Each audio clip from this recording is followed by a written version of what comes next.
تعال صالح تعال صالح تعال صالح تعال صالح شيخ إبراهيم هذا الشيخ الله يحفظه استقبلنا بكرم وبابتسامة وبأخلاق عالية.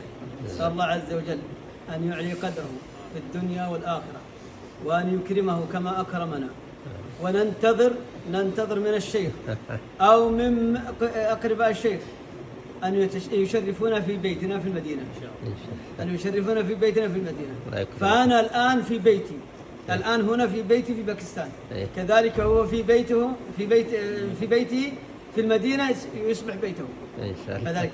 ولذلك أنا أطلب من الشيخ وأكرر إذا جاء للعمرة وجاء إلى المدينة أن يكرمنا.